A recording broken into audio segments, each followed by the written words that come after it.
말씀은 사실 1절부터 15절까지 함께 연결되어 있는데 오늘 12절까지만 보면서 함께 나누겠습니다. 우리가 살다 보면 누구나 그 어려움을 겪을 수가 있습니다. 어려움을 당하지 않으면 참 좋겠는데 우리 마음대로 되지 않습니다.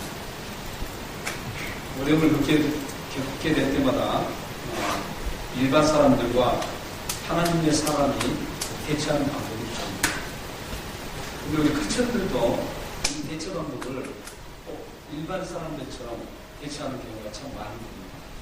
오늘 여러분이 좀 잘 들으시고 우리가 어려움이 찾아왔을 때 어떻게 해야만 우리가 성경적인 대처 방법인가를 기억해 주셨으면 좋겠습니다. 사실 대부분의 사람들의 어려움 같으면은 그 어려움을 어떻게 벗어날까에 집중합니다. 그것도 틀린 대처 방법은 아니죠. 그것도 참 좋은 방법입니다. 왜냐하면 그 본질을 알고 그래서 어떻게 탈출해 나갈까, 그래서 또 극복해야 될까, 이 부분은 굉장히 중요한 부분입니다. 이게 그 모든 사람들, 조금 생각이 있는 분들의 모든 사람들이 대처하는 방법입니다. 어려움을 겪거나 참 힘든 일이 있을 때 그것을 극복하기 위한 방법을 이것을 어떻게 해서 이것을 극복하고 빨리 벗어날까, 이렇게 그렇게 집중합니다. 근데 우리 크리스천, 하나님의 자녀는 대처 방법이 다릅니다. 하나님의 자녀는 어려움이 찾아왔을 때 그 어려움을 어떻게 벗어날까, 그게 집중하는 것이 아니라 하나님을 바라봅니다. 이게 하나님의 자녀와 일반 사람들의 어려운 상황을 극복하는 방법, 대처하는 다른 차이입니다. 하나님의 사람은 어려움 그 자체를 보는 게 아니라 하나님과의 관계가 어떻게 되어 있는가를 집중합니다. 지금 하나님과 나와의 관계가 어떤 관계에 지금 되어 있는가, 이것부터 먼저 집중하게 되는 것이죠. 이게 성경적이고 우리 크리스천들이 꼭 기억해야 할 부분입니다. 왜냐하면 우리는 이 세상 살다 보면 지금 편할지 몰라도 언젠가 어느 때 갑작스럽게 우리에게 어려움을 닥쳐올지 모릅니다. 크고 작은 어려움은 우리에게 항상 오게 되어 있습니다. 왜냐하면 이 세상 구조가 그렇게 되어 있습니다. 그러므로 우리는 이 어려움이 왔을 때 어떻게 대처하는가, 크리스천으로서 어떻게, 하나님 자녀로서 어떻게 대처해야 되는가, 이 부분들을 우리가 항상 꼭 가지고 있어야 돼요. 그래야만 되는데 그 대처 방법이 하나님과 나와의 관계가 지금 어떤 관계인가, 이걸 봐야 됩니다.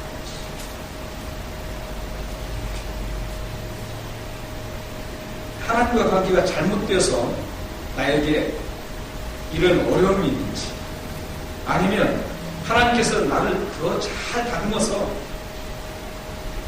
좀 하나님의 영광에서 아름답게 사용할 만한 그릇으로 만들기 위해서 어려움을 당하는지, 이 두 가지를 체킹하셔야 돼요. 우리가 어려움을 딱 닥쳤을 때 이 두 가지를 체킹해야 돼요.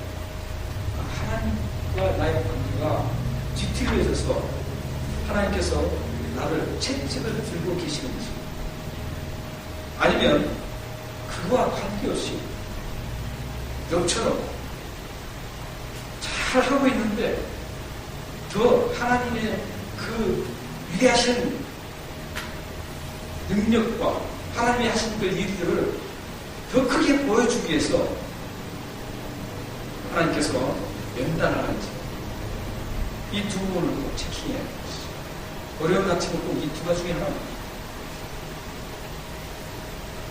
만약 하나님과의 관계가 뒤틀려져 있다면 어떻게 해야 될까요? 뒤틀려진 그 상황, 뒤틀려져서 채찍을 맞는 상황이라면 하나님께 빨리 그 관계를 회복해야 합니다. 그 관계를 빨리 회복해야 합니다. 회복해서 하나님과의 그 뒤틀린 관계를 다시 원점으로 돌려놔야 합니다. 그랬을 때 하나님은 채찍을 들다가도 우리에게 그 채찍을 멈추시고 하나님께서 여러분의 그 아름다운 모습을 보고 아름답게 모든 걸 맺어주십니다. 만약 여러분들이 여러분을 더 하나님께서 더 크게 좀 위대하게 좀 사용하고 싶어서 여러분들을 더 다듬고 계신다면 그 다듬으신 그 하나님의 손길에 감사해요. 힘들고 어려워도 그 상황을 감사하면서 나를 더 하나님께서 아름답게 사용하시고 더 큰 그릇으로 만들어서 사용하시기를 원하시는 그 하나님을 바라보면서 끝까지 인내하면서 하나님한테 감사하며 묵묵히 걸어가. 그렇게 되면 그 어려움이 언젠가 하나님께서 그칠 날이에요. 여러분들은 그 이후에 연단한 이후에 아름답게 하나님을 드러내는 그 삶을 살아갈 수가 있습니다.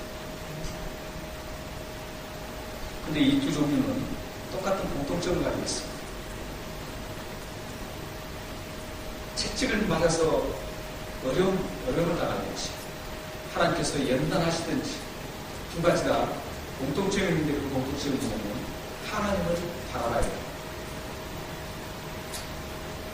하나님과의 관계를 생각해야 됩니다. 일반 사람들은 하나님을 바라볼 수가 없어요. 하나님을 알지 못하는데 어떻게 하나님을 바라볼 수 있겠어요? 모르죠. 그러나 우리는 하나님을 믿고 있기 때문에 일반 사람들처럼 그 어려움 그 자체를 바라보는 게 아니라 어떻게 극복할 것인가 아니라 하나님과의 관계를 바라봐야 한다는 거죠. 그러면 하나님께서 이런 풍파제 하나님의 뜻과 때가 되면 다 아름답게 내비쳐 주십니다. 믿으시나요? 우리가 잘 아는 다윗도 그랬습니다.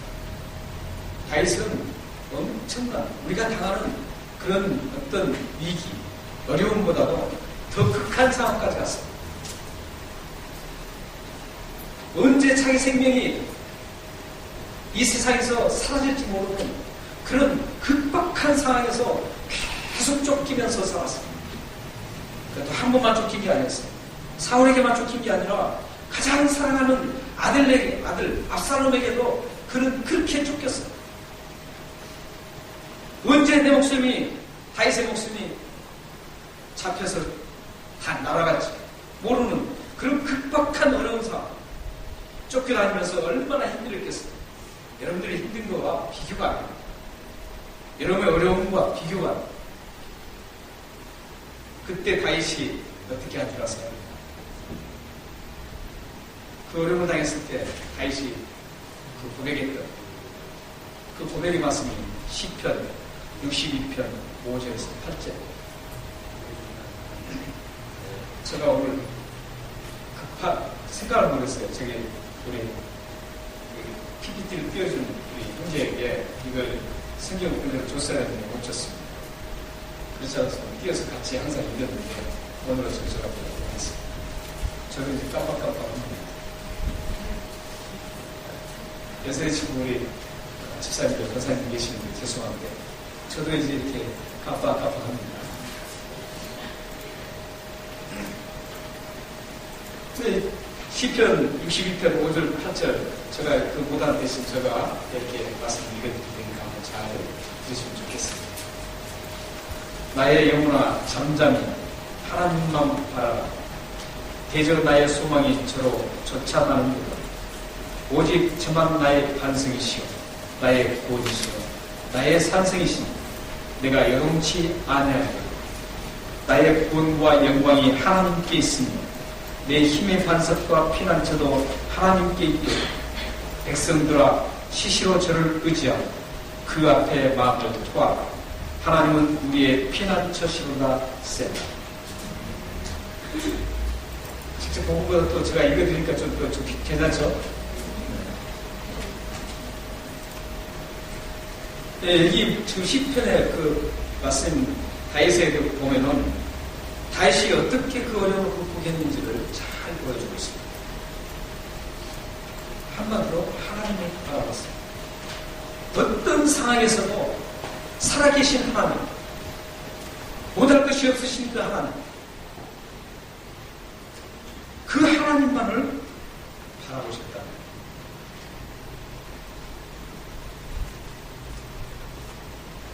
그 하나님을 바라보면서 묵묵히 그는 그 어려움을 돌파할 수 있었습니다. 여러분들 삶으로 어려움이 있을 때 이 하나님을 바라보시고, 다윗은 자기가 지은 죄로 인해서 지금 쫓기는 상황을 만났습니다. 아까 두 가지 말씀드린 것 중에 후자였습니다.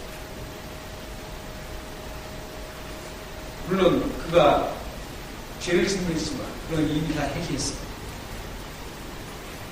그리고 지금 이 다윗은 자기가 지금 죄 때문에 그런 고통을 당한 게 아니라 지금 하나님께서 더욱더 다윗을 들어서서 진정한 하나님의 그 왕국이, 하나님 나라 왕국이 어떤 것인가를 다윗을 통해서 지금 보여주시기 위해서 다윗을 지금 연단하는 과정이었습니다. 그래서 다윗은 지금 묵묵히 지금 참고 하나님만 바라보면서 걸어왔습니다. 그랬을 때 후에 깨끗이 정리되고 정말 하나님께서 세우신 그 영광스러운 나라, 이 지상에서 맛을 볼 수 있는 그런 놀라운 경험을 하게 했습니다. 이스라엘 역사상 가장 왕국을 통일하고 가장 하나님 앞에 아름답게 세워졌던 그 시절이 다윗 왕국이었습니다. 그래서 지금도 이스라엘 백성들은 다윗과 같은 메시아를 그래서 기다리고 있습니다. 다윗처럼 귀에 자기들을 괴롭힌 나라를 다 제압하고 이 세상의 정치적인 그 메시아를 지금도 기다리고 있습니다. 예수님이 진정한 메시아로 오셔서 하나님 나라를 왕국을 이루시고 십자가에 죽으심으로 우리 모든 죄를 용서하시고 우리를 구원하시는 그 길을 열어주시고 구원의 백성으로 삼으셨는데 그걸 아직도 이스라엘 백성들은 모르고 그 다윗처럼 세상의 그 정치적인 메시아를 지금도 기다리고 있습니다. 그만큼 지금 다윗을 연단하셔서 그런 왕국을, 하나님 나라의 그 왕국을 맛보게, 지상에서 맛보게 하는 그런 다윗을 연단하는 과정이었습니다. 다윗은 그 연단의 과정을 잘 통과해서 그 일을 이룰 수가 있었습니다. 여러분에게도 여러분 잘 하고 있는데도 갑작스럽게 힘들고 어려운 일이 있을 수 있습니다. 아니면 여러분에게 여러분의 잘못을 죄악으로 인해서 오는 그런 하나님의 채찍이, 사랑의 채찍이 올 수 있습니다. 지금 여러분의 현실은 어떻습니까? 어떤 채찍이든 어떤 어려움이든지 그건 관계없습니다. 현실의 무기가 너무 버거워서 막막하십니까? 반석되시는 하나님을 바라보십시오. 지금도 살아계셔서 역사를 주관하신 하나님께서 확실하게 도와주실 것입니다.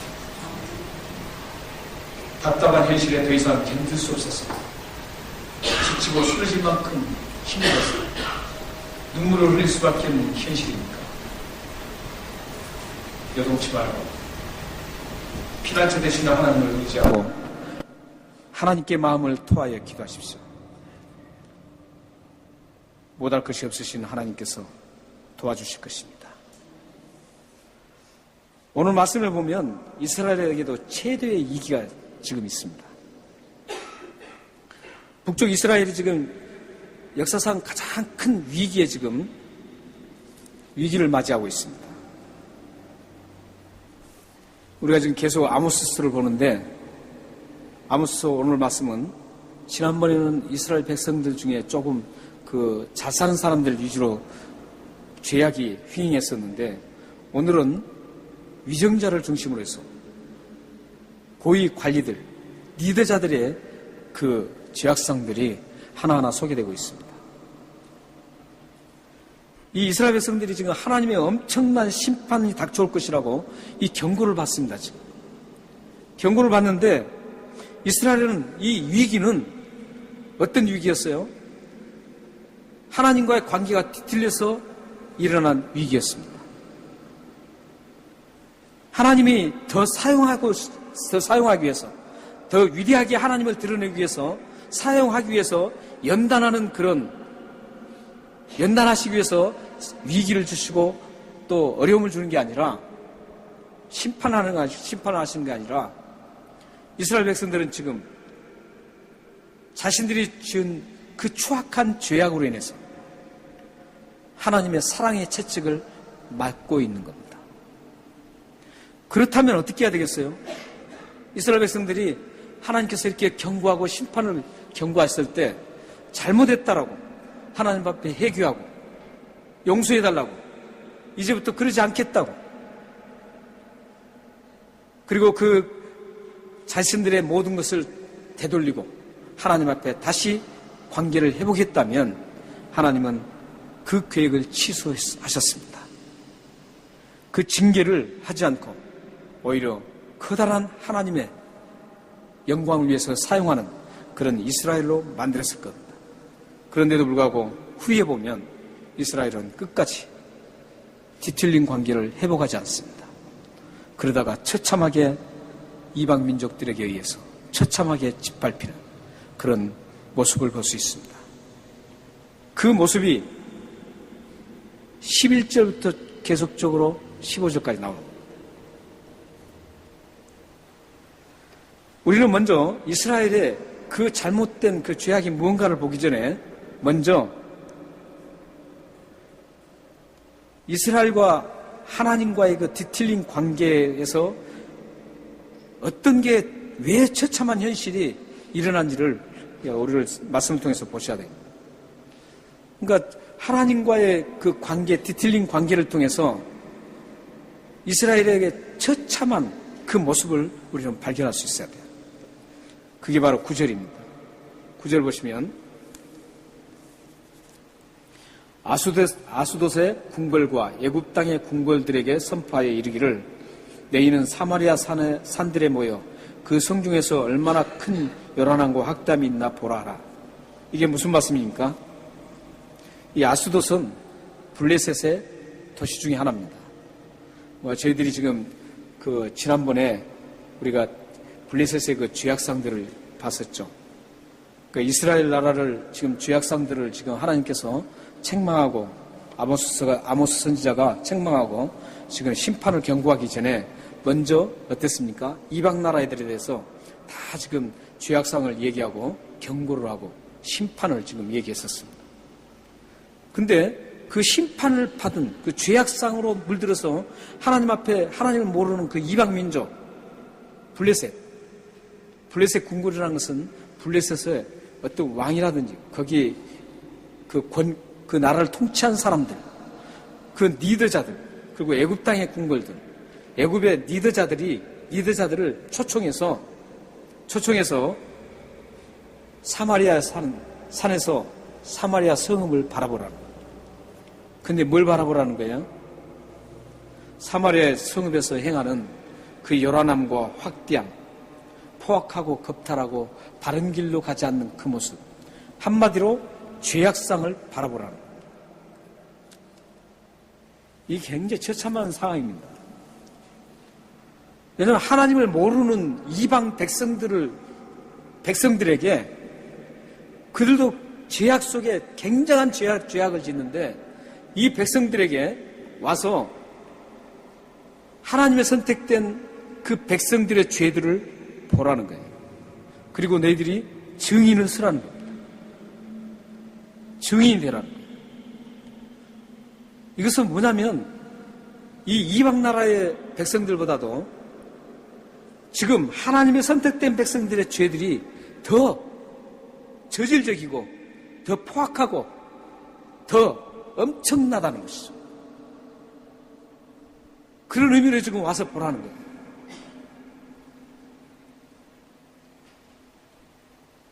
참 얼마나 처참합니까? 이스라엘 백성들이 하나님의 백성들이 이방 하나님 믿지 않는 세상 사람들에게 평가를 받는다는 것. 그것도 다른 평가가 아니라 죄를 평가받는다는 것. 얼마나 처참합니까? 이게 사실 가장 처참한 현실입니다. 이건 하나님을 모르는 이방 나라가 하나님의 백성들, 이스라엘보다도 더 깨끗하다는 말이에요. 요즘 유행하는 한국 교회를 향해 교회가 세상을 걱정하는 게 아니라 세상이 교회를 걱정한다는 말과 똑같습니다. 아모스 시절에 이스라엘의 그 사마리아 사람들, 사마리아 성읍에 있는 그 이스라엘 백성들이 사회를, 다른 이방 민족들을 걱정하고 죄 짓는 사람들을 책망하고 걱정해야 되는데 오히려 죄악이 가득한 사람들이 이스라엘 백성들을 지금 걱정하고 있다는 거예요. 지금 한국 교회가 그렇잖아요. 여러분들 그 유행어를 잘 알고 있죠? 교회가 세상을 걱정해야 되는데 세상이 지금 교회를 걱정하는 그런 시대. 웃기지 않습니까? 얼마나 처참해요. 이거보다 더 처참한 현실이 없어요. 이것은 교회라고 제가 말씀드렸지만 교회가 어떤 교회라고 그랬죠? 여러분 각자가 교회입니다. 예수를 믿는 여러분 자신이 교회예요. 이렇게 제가 교회가 세상을 걱정한다 그러면 이 교회들이 이렇게 걱정 이런 식으로 들으시면 안 돼요. 내가 세상을 걱정해야 되는데 세상이 나를 걱정해 준다 이런 뜻으로 받아들여야 돼요. 우리 교회가 각자 우리들이 그렇게 되는 거죠.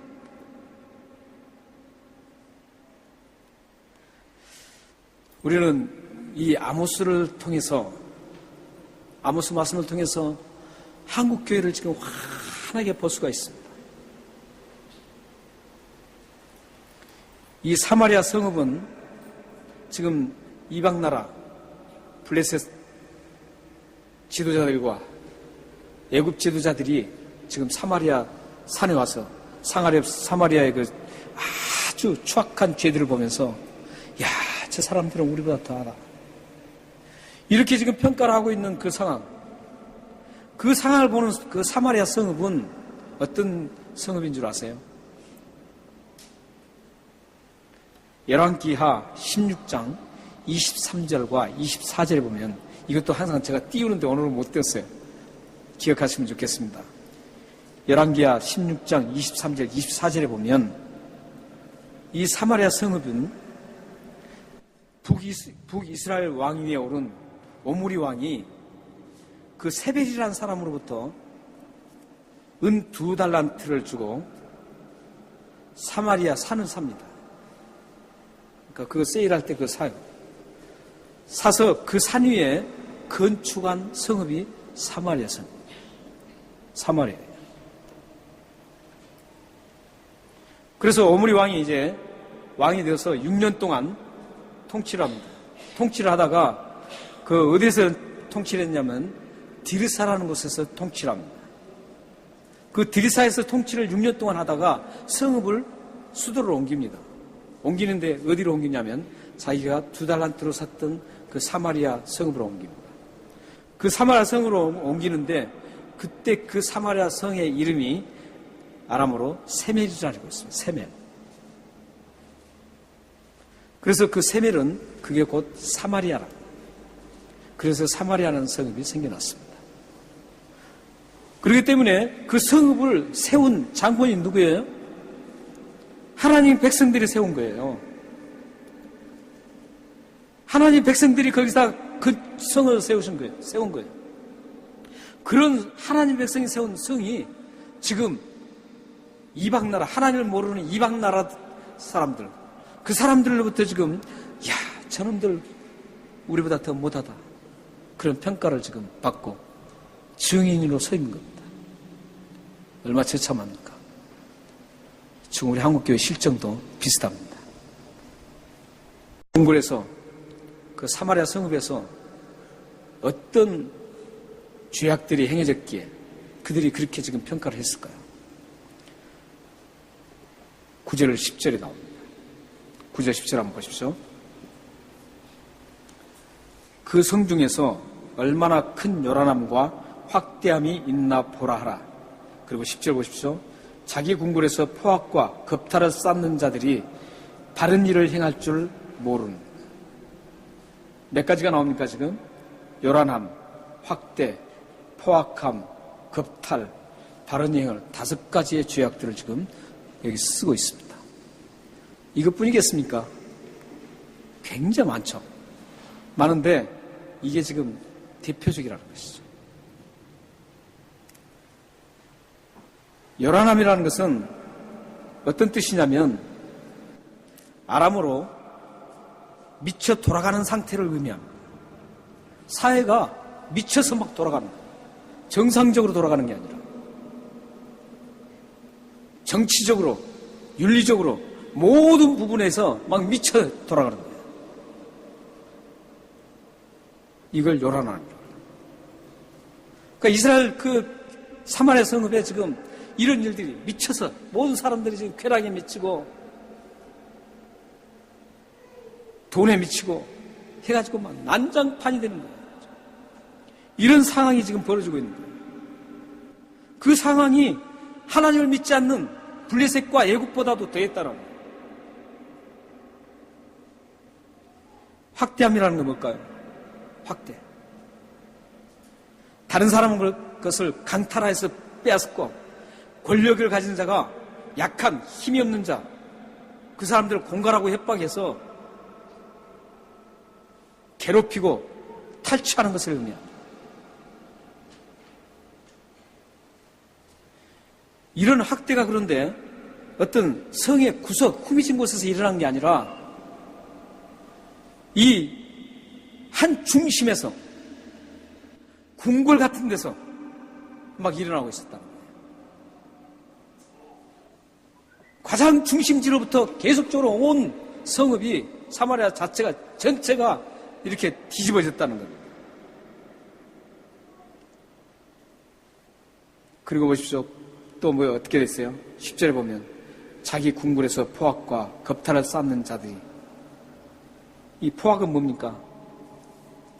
가혹하고 무자비한 폭력을 의미합니다. 죄를 뒤집어 씌워서, 죄 없는 사람을 죄를 뒤집어 씌워서 폭력을 행하고 가혹하게 하는 그 행위를 포악이라고 합니다. 이 포악이라는 단어가 최초로 등장한 곳이 어딘 줄 아세요? 창세기 6장 9절에서 11절 말씀입니다. 이 창세기 6장은 어떤 장면이에요? 노아 홍수 시죠. 노아 홍수. 노아 홍수가 일어나기 전에 벌어진 상황을 얘기할 때 포악했다라고 얘기합니다. 죄가 관영했는데 그 관영한 것 중에 하나가 그 포악이었습니다. 그래서 하나님은 심판을 했습니다. 이 세상 전체를 다 물로 심판해버립니다.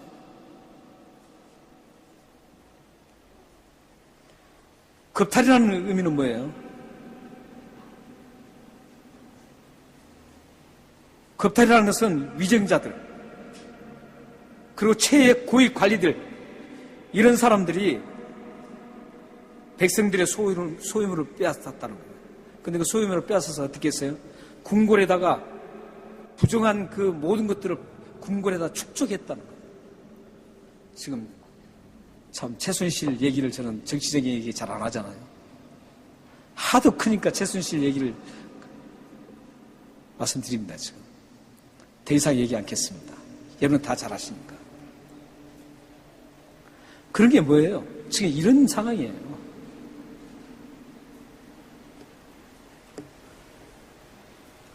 이 바른 일을 행할 줄 모른다는 건 뭐예요?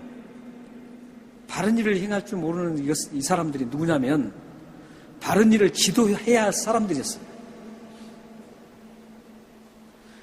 궁궐에 있는 사람들. 궁궐이라는 것은 왕만 있는 게 아니에요. 왕의 정책을 잘할 수 있도록 옆에서 돕고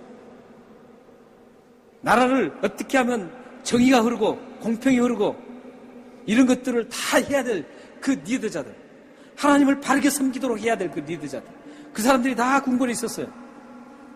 근데 그 궁궐에서 어떤 일이 있어요? 바른 일을 행할 줄 몰랐다는 거예요. 근데 그 사람은 몰라서 그러나요? 그 사람들은 알고 있었어요.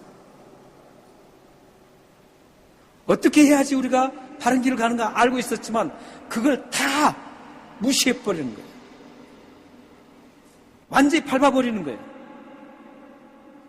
그리고 축적하고 모든 걸 다 행하도록 그렇게 방관하면서 그들도 함께 합세해서 그 일들을 했던 겁니다.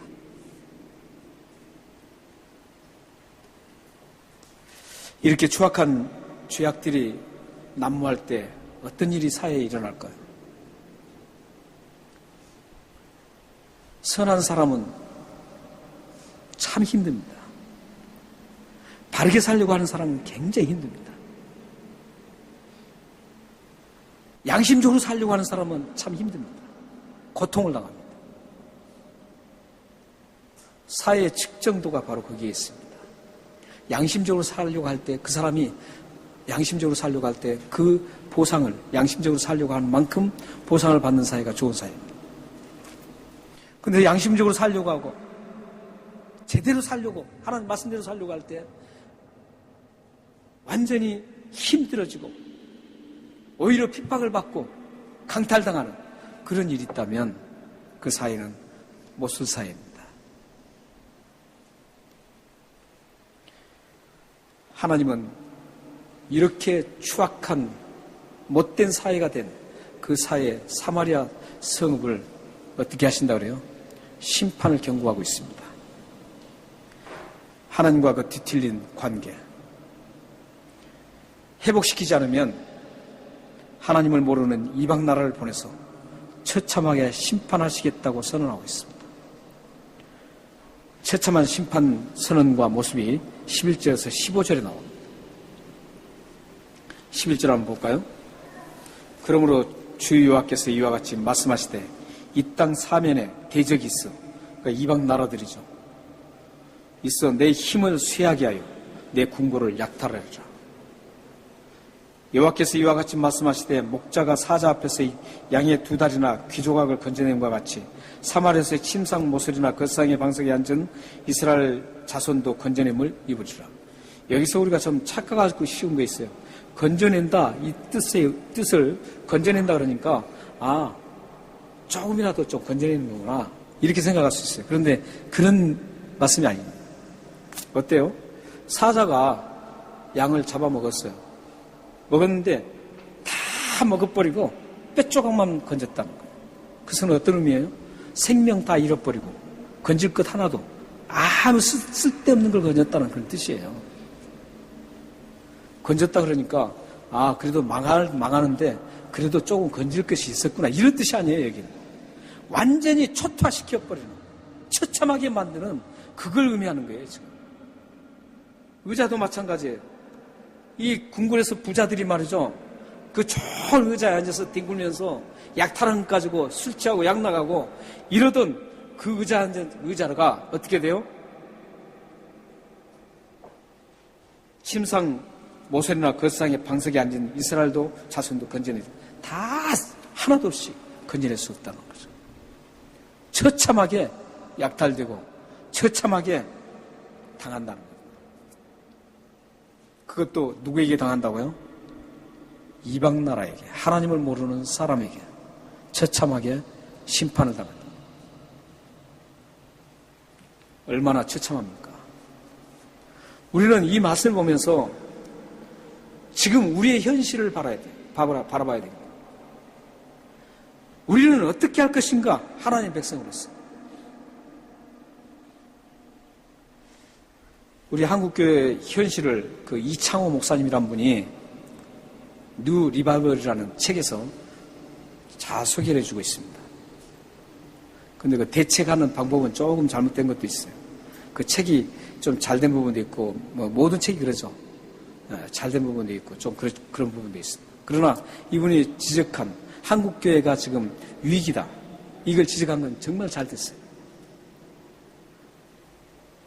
1980년도까지 우리 한국교회가 일반 사회로부터 참 좋은 이미지를 가지고 있었습니다. 그래서 모두가 교회를 막 예수 믿겠다고 교회를 찾아왔어요.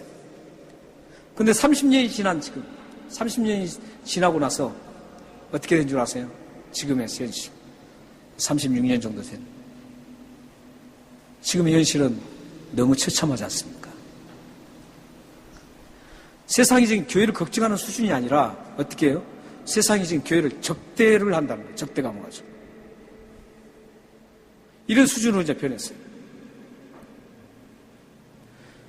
그 책에 보면 2014년에 발간한 한국인의 종교 개종이라는 개종 통계를 그 책에 썼더라고요. 근데 그 책에 보면 어떻게 된 줄 아세요? 개종 하는 거 보면 이제 다른, 그러니까 예를 들어서 우리 예수님 믿다가 부처를 믿겠다고 가고, 또 부처를 믿다가 또 이렇게 우리 예수님 믿겠다고 오는 사람들, 또 다른 종교들, 유교 또 이런 모든 것들이 있죠. 이런 종교를 딱 전부 다 합해봤어요. 그래서 개종 전에, 개종한 사람들 모두를 다 보고 개종 전에 어떤 종교를 가졌느냐, 이걸 프로테이지를 내봤습니다. 그걸 거의 책에 썼더라고요. 그런데 뭐냐면 개종 전에 기독교에 따른 응답이 52%였습니다. 그러니까 개종한 사람들이 다른 종교로 가서 개종한 사람들이 거의 다 52%가 전에 기독교인이었다는 거예요. 교회를 다녔던 사람. 기독교인이라고 잘못했습니다. 교회에 다녔다는 거예요. 예배당에 나왔다는 거예요, 정확하게. 예배당에 나왔다는 거예요. 불교는 몇 프로인 줄 아세요? 33%예요. 우리보다 훨씬 적죠. 캐톨릭은 불과 10%. 개종을 않는다는 거예요. 떠나지 않았다는 거예요. 그러니까 타종교로 개종한 사람들이 이렇게 기독교가 52%나 그렇게 된 것은 무엇을 의미하냐 하면서 거기서 결론을 내린, 그 책이 결론을 내린 게 이렇게 됐어요. 저자는 이렇게 얘기하고 있습니다. 한국교회의 추락을 대변하는 지표다. 이렇게 얘기하고 있습니다. 한국교회가 추락하는 대변하는 지표, 표준이라는 것이죠. 그리고 나서 왜 그러면은 이 시대에 이 한국교회가 이렇게 추락하고 나락을 떨어졌느냐, 몇 가지 이유를 쭉 댔는데 그 첫 번째로 뭘 꼽았냐면 대형교회 프랜차이즈, 여기 있습니다. 프랜차이즈. 대형교회가 프랜차이즈 형식으로 다른 데다가 또 브랜치를 내는 거예요. 이것을 꼽았습니다. 이걸 통해서 그 프랜차이즈 교회가 하나 들어서면 그 주위의 개척교회, 수많은 개척교회가 다 죽어버리는 거예요. 이것은 마치 큰 대형 슈퍼마켓, 대형 마켓이 들어옴으로써 구멍가게 다 죽는 것과 똑같습니다. 그걸 제1순위로 꼽았습니다. 그러니까 참 이게 얼마나 심각합니까? 그 외에도 다른 걸 굉장히 많이 논술하고 있어요. 이걸 다 얘기할 수 없잖아요. 첫 번째만 제가 말씀드린 거예요. 돈, 교회가 물질적인 것에 이렇게 휩쓸려 가는 거. 이것도 이제 두 번째였습니다. 이런 부분들이 굉장히 공감을 많이 했어요. 제가 그 책을 보면서. 그렇다면 우리는 여기에서 이런 일들이 왜 일어나느냐 이거예요. 교회가 왜 이렇게 되느냐 이거예요. 그것은 우리 자신들에게 있다는 거예요. 하나님 믿는 우리 자신들에게 있다는 거예요. 우리 자신들이 못했기 때문에 이런 일이 벌어지고 있다는 거예요. 물론 종교적인 지도자들도 문제예요. 목사들도 문제예요. 목사님들이 좀 잘 이렇게 니들이 해야 되는데 그렇지 않으니까 문제죠. 그런데 또 한편에는 우리 성도들이 바른 성경관을 가지고 있으면 그런 일이 견제될 수 있다는 거예요. 저는 우리 장로님이 지금 계시지만 우리 장로님한테 감사하는 것들이 많아요. 그 중에 하나가 뭐냐면 원래 장로님의 임무가 뭔 줄 아세요? 목사님이 설교를 잘못하면 거기에 대해서 얘기를 해줄 수 있어야 되는 거예요. 그리고 목사님이 이 성경대로 교회를 이끌고 가지 않으면 장로님이 그걸 얘기를 해줘야 되는 거예요. 그게 장로님의 역할이에요. 그래서 저는 장로님이 그런 가끔 우리 교회를 아름답게 만들어 가자는 취지로 항상 같이 얘기를 많이 합니다. 근데 그런 말씀을 해줄 때마다 참 감사해요. 장로님 제대로 역할하고 계십니다. 사실 목회자가 장로님들이 저렇게 말을 하면 굉장히 껄끄럽거든요.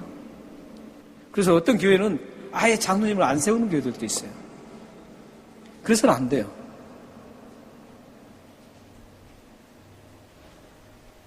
함께 잘못된 것은 목사라고 완벽할 수가 있나요?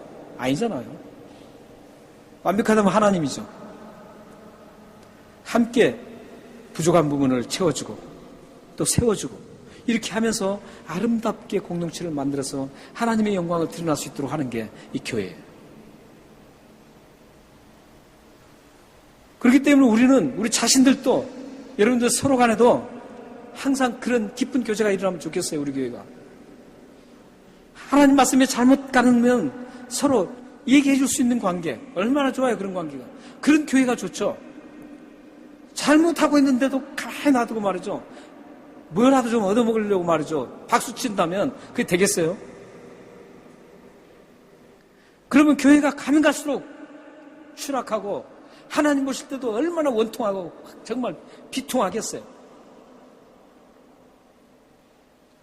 우리 교회는 정말 그런 성령의 그 교제, 성도의 교제가 그런 관계까지 좀 깊이 들어갔으면 좋겠어요. 잘못하면 하나님 말씀으로 잘못하면 비판하는 게 아니에요.